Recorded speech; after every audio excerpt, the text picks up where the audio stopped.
Moi, je me dis que c'est ça véritablement l'équité. Aujourd'hui, nous sommes devant des personnes en situation de handicap.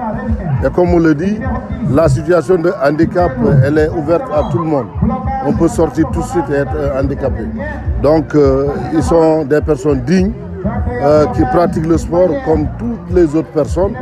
Il faudrait qu'on puisse les accompagner, les soutenir.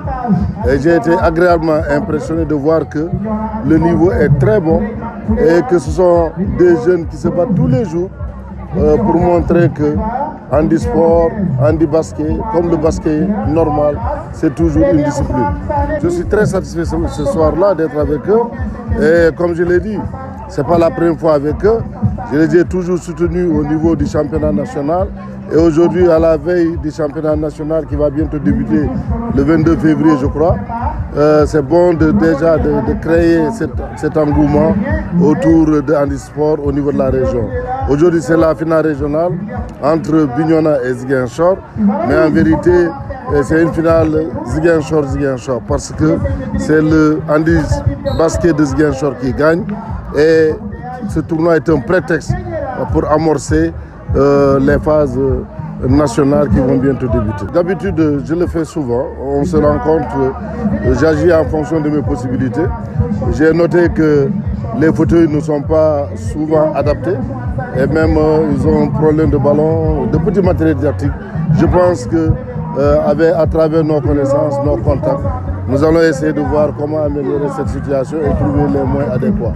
Même si on ne peut pas faire tout en même temps, mais on va essayer de voir ce qu'on peut faire dans un premier temps pour permettre à ces jeunes d'aller loin. Moi, je suis sûr que s'ils ont le petit matériel, s'ils sont encadrés et protégés, ils vont donner beaucoup de satisfaction. Mes sentiments aujourd'hui, c'est les sentiments de fierté. D'avoir mis au monde un enfant qui a commencé à grandir, qui à un moment donné a connu, est devenu presque orphelin, puis a connu aujourd'hui peut-être des parents adoptifs. Vous allez parler de handisport Sénégal et particulièrement de la Casamance. Pourquoi je le dis? Je voudrais dire que nous avons des meilleurs sportifs en sport handicapé en Casamance.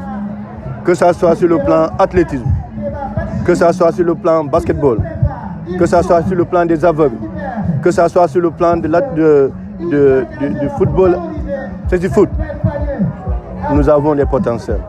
Mais malheureusement pour nous, nous n'avons pas été accompagnés.